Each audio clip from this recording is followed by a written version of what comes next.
Hello class 7th, welcome to GK part 26 and today's topic is eco-friendly terms।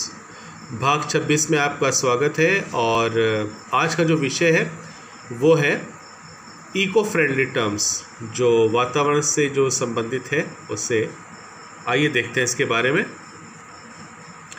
In recent years, terms like eco-friendly and go green have become buzzwords on top shows, commercial and product packing। बीते सालों में हमने देखा कि eco friendly या कहा जाए कि जो पर्यावरण से संबंधित जो अच्छी बातें हैं वो हमारे कमर्शियल क्षेत्र में और जो भी सामान तो उसके पैकिंग में छाई रही। Eco friendly literally means earth friendly. Eco friendly का मतलब होता है कि जो पृथ्वी से लगाव रखता हो and not harmful to the environment, जो वातावरण के लिए बिल्कुल भी नुकसानदायक ना हो। Let's see the description and know the eco friendly terms. आइए इको फ्रेंडली टर्म्स के बारे में जानें। As opposed to traditional petroleum-based ink, this ink is more environment friendly. It provides more accurate colors and makes it easier to recycle paper.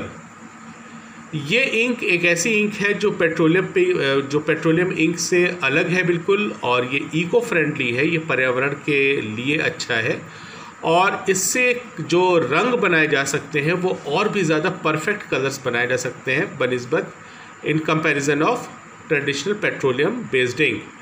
और इससे इस जो है पेपर्स जो है आराम से रिसाइकिल भी हो सकते हैं। और इसका नाम है, इस इंक का नाम है सोया बेस्ड इंक।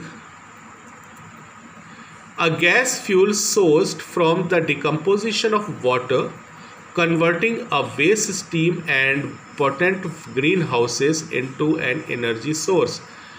हमें जो गैस मिलती है ये इस गैस के बारे में है, जो ऐसी गैस जो तमाम ग्रीन हाउस को बदल करके एक एनर्जी सोर्स, एक ईंधन के रूप में हमें देती है।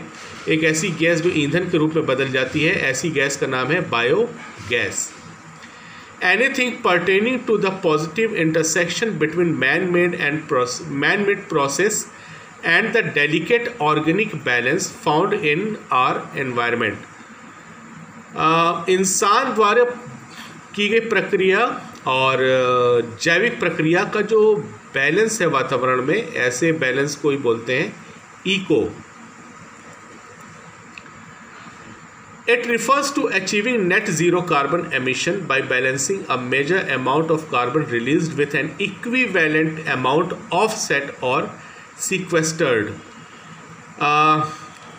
कार्बन की मात्रा जो बहुत ही कम या मतलब इतना छोड़ा जाए कि जो बिल्कुल बैलेंस्ड हो, और अकेले थोड़ी सी एक ऐसी मात्रा छोड़ा जाए बिल्कुल ज़ीरो उत्सर्जन करे, बिल्कुल नहीं के बराबर करे कार्बन की मात्रा, उसको बोलते हैं carbon neutral. The conversation of plant and animals debris का मतलब होता है मलबा, to compose through a chemical breakdown and materials in a specific physiological environment. एक ऐसा जो पौधों का और जानवरों का जो मलबा होता है उसको मिलाने पे जो केमिकल बदलाव आता है, जो रासायनिक बदलाव आता है, जो वातावरण में जो चेंज करता है, उस चीज़ को जब मिलते हैं मलबे प्लांट के और एनिमल के, तो जो केमिकल बदलाव आता है, रासायनिक बदलाव आता है, उसको बोलते हैं compostable. A philosophy of eco-friendly products using sustainable technologies that will not deplete our planets of its remaining resources। एक ऐसा दर्शन है, मतलब बात है अच्छी, एक जो कि तकनीक ऐसी हो जो लंबे समय तक चले, लेकिन वो ऐसी तकनीक हो जो हमारे जो प्लैनेट के जो रिसोर्सेज हैं, जो उनको बर्बाद ना करे बिल्कुल भी, और जो स्रोत हैं उनको बर्बाद ना करे, उनको चूसे ना, बिल्कुल ख़राब ना करे। और ऐसी फिलॉसफी का जो है कहते हैं green E.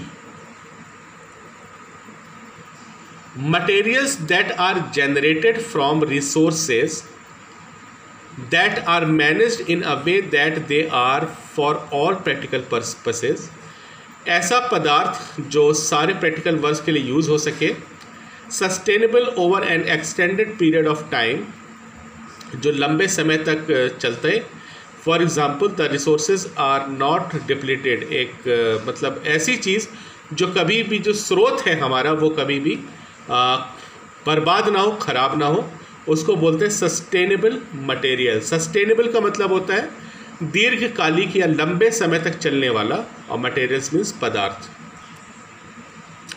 These have high enough vapour pressure under normal condition, आमतौर पर इनके ऊपर बहुत ही ज़्यादा हाई प्रेशर वातावरण में होता है, जो आराम से ये वेपराइज होके, वाष्पीकृत होकर के, significantly vaporise and enter the atmosphere, जो आराम से वेपराइज होते हैं, वाष्पीकृत होते हैं और वातावरण में घुल जाते हैं या मिल जाते हैं।